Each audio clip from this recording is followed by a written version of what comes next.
सबसे पहला सवाल है आपका, started business with machinery 1 lakh, land and building 2,50,000। यहाँ पर हम इन चीज़ों से बिजनेस को स्टार्ट कर रहे हैं, यानी कि शुरू कर रहे हैं। इसलिए यह हमने आपको पढ़ाया है कि जब किसी भी चीज़ से व्यापार या व्यवसाय को शुरू किया जाता है तो उसे हमेशा डेबिट किया जाता है और क्रेडिट में हमेशा कैपिटल अकाउंट होता है। उस आधार पर हमें मशीनरी और लैंड एंड बिल्डिंग को डेबिट करना होगा। तो इसका एंट्री बनेगा मशीनरी अकाउंट DR यानी कि debit, land and building account DR to capital account. अगला सवाल है, deposit cash into SBI 12,000, PNB 25,000 and ICICI 32,000। यानी इन तीनों बैंक में हमें रुपया जो है वो जमा करना। तो इसकी एंट्री बनेगी SBI account debit, PNB account debit, ICICI account debit to cash account. इन तीनों बैंक को पैसा मिल रहा है, इसलिए नियम कहता है कि पाने वाले को डेबिट करें, और कैश हमारे पास से चला गया तो नियम कहता है जाने वाले को क्रेडिट करें। हमारा अगला सवाल है, withdraw cash from SBI 5,500, PNB 6500 and ICICI 12,000। Withdraw का मतलब होता है निकालना, और अभी हम इन तीनों बैंक से रुपया निकालने वाले हैं, और नियम कहता है कि जब हम इन तीनों बैंक से रुपया निकालेंगे तो हमारे पास आएगा कैश, और नियम कहता है कि आने वाले को डेबिट करें, यानी कि यहाँ पर कैश जो है वो डेबिट हो जाएगा, SBI, PNB और ICICI जो है वो क्रेडिट हो जाएगा। तो हम एंट्री बनाएंगे cash account debit to SBI account to PNB account and to ICICI account. हमारा अगला सवाल है, transfer from SBI to UCO 2,000, PNB to Union 3500 and ICICI to HDFC 15,000। तो यहाँ पर जो पैसा प्राप्त करने वाला है वो यूको बैंक है, यूनियन बैंक है और HDFC बैंक है।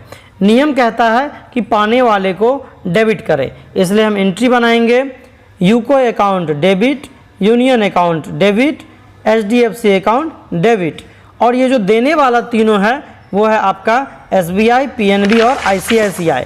तो हो जाएगा to SBI account, to PNB account and to ICICI account. हमने पाने वाले को डेबिट कर दिया है और जो दे रहा है उसको क्रेडिट कर दिया है।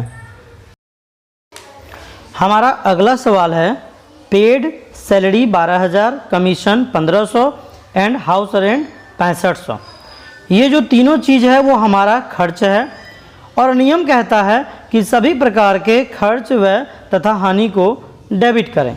तो यहाँ पर salary account DR, commission account DR, house rent account DR, और चूँकि कैश हमारे पास से जा रहा है इसीलिए टू कैश अकाउंट, चूँकि जाने वाले को क्रेडिट किया जाता है। हमारा अगला सवाल है, receive room rent 2500, electricity bill यानी बिजली का बिल 3500 एंड चैरिटी 1,001। ये तीनों हमारा लाभ है, और नियम कहता है कि सभी प्रकार के लाभ को क्रेडिट किया जाता है। तो ये रूम रेंट, इलेक्ट्रिसिटी बिल और चैरिटी, इन सभी को हम क्रेडिट करेंगे, और चूँकि इन तीनों के रूप में हमारे पास कैश आएगा, और नियम कहता है कि आने वाले को डेबिट करें। हमारा अगला सवाल है, purchase LED TV 12,000, washing machine 35,000 and mobile 25,600।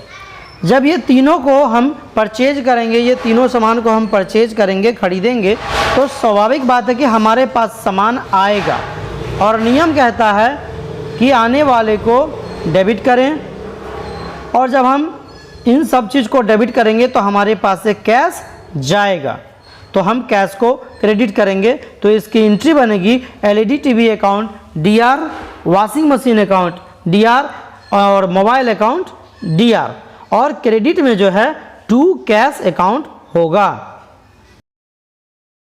हमारा अगला सवाल है, sold LED TV 9,000, washing machine 23,600 and mobile 22,000। इन सभी सामान को हम बेच रहे हैं और हमारे पास कैश आएगा और ये सारा सामान चला जाएगा।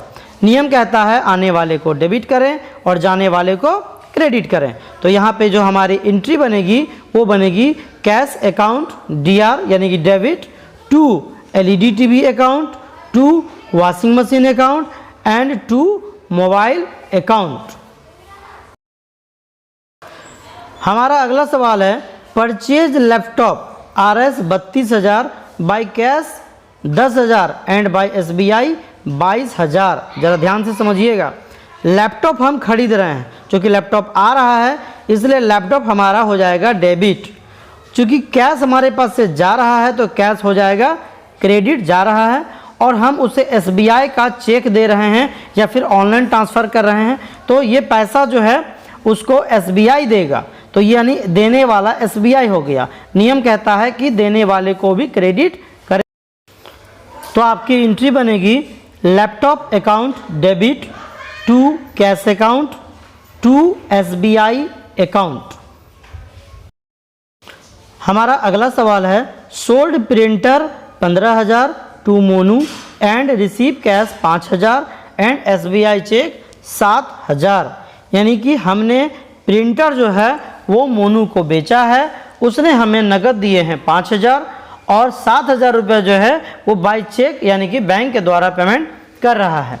और 3,000 आप देखें 7 5 12 3,000 जो बचा है वो जो एंट्री है वो मोनू के नाम पे होगा।